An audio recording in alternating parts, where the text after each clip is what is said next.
how could we be better Christian men? So obviously we're doing our thing. We're at CU. We're doing, people are hearing the word, and you do such a great job there and preparing stuff.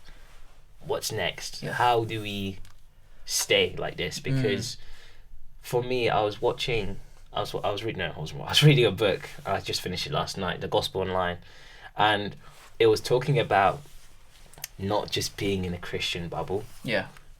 And when I came to faith and I realized I had no Christian friends, it's like, okay, what do I do? I'm lonely. And obviously I find out the CU exists, and my mate Josh goes, I'm like, okay, I'll go. And I've not left. But then it's also not leaving those behind you, because when I started YouTube, I was on this Pharisee type energy. I'm Christian now. I'm not a sinner anymore. All my friends, I'm gonna tell them they're going to hell. It's just so unbiblical. It's insane. Yeah. And I got convicted so badly. I had terrible backlash from friends and family that it just didn't go my way. I had to repent. I had to come back to the truth. And it's like, they're also made in the image of God as well. Yeah. So how do we balance out? Because first of all, you don't want to be in a non-Christian bubble all the time, because sometimes their influence can over trump you if you're away from Christ. But how do you also be in a Christian? How do you keep the balance? Basically, how would people want to know that? I think there's sort of just a little phrase that popped into my head which I saw, which is that we as Christians, we are not work doers with an image to maintain, but we are image bearers of God with work to do. So as in, we're here. Elliot preaching today. Our identity never changes, and regardless of how much we do. Yeah. And I think that is something that we can find comfort in.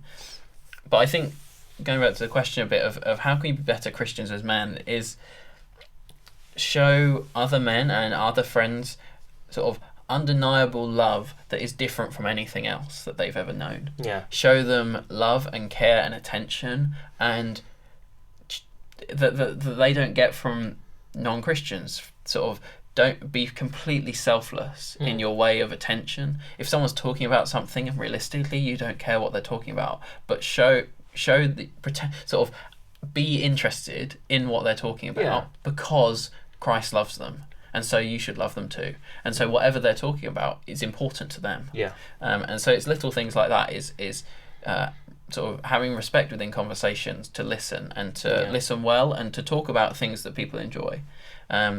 It goes back to what I heard another Christian speaker say. I can't remember his name, but if he was given an hour with someone to share the gospel, he'd spend 50 minutes asking that person about their life, getting to know them, and he'd spend 10 minutes at the end sharing the gospel.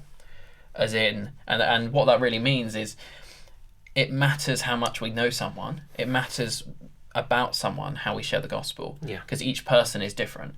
They're all made in the image of God, but each person is different, and therefore there might be different issues and different problems that different people find more hard-hitting for their and care about more. Yeah. And so getting to know someone and then going, actually, at the end, have you heard about Jesus? I think he could fix this for you. Yeah. I think he could provide you with this which you're lacking, is a really great way to go about it. And I think that as men, we can do that by just talking about it. I think there are so many people that don't want to talk about their faith. I mean, there's still, as much as things have improved and men are talking about mental health more and things like that, I think that there's still a stigma around being a man and being a Christian. It's kind of, I guess, I don't know how to say it really, that it's expected that if you're a man and a Christian, you've got everything together. But by no means have I got my life together. Oh, not at all. No. And so I think it's relating and just sort of finding points to relate to with people in those aspects of, I really struggle with this too, and you might do too. Can really help with people. Yeah.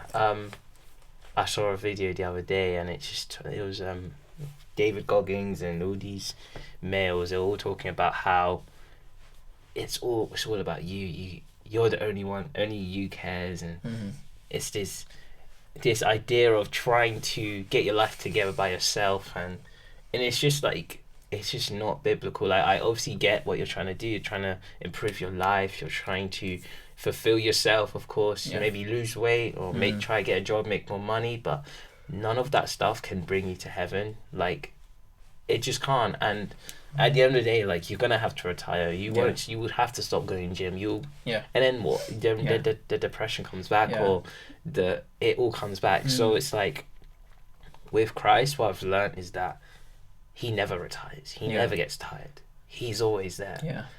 And back to the thing about the whole, like, asking questions for 50 minutes. That guy is like, Jesus wasn't here to win arguments. He was here to win our souls back. Like, he wasn't trying to show, like, oh, I'm the word. I know every single. And he can recite Isaiah if he wants to. Great, but that's not the point. He's to fulfill Isaiah. He didn't come to recite. He's doing what Isaiah says. But I also think there has to be a line, because, like, with me, like, obviously I have a lot of friends who obviously don't believe, and it's like, I love you, but I'll have to love you to the point where I have to show you you're not in the truth. Absolutely. Like, I can't be side to side with you with sin. Do you know what I'm saying?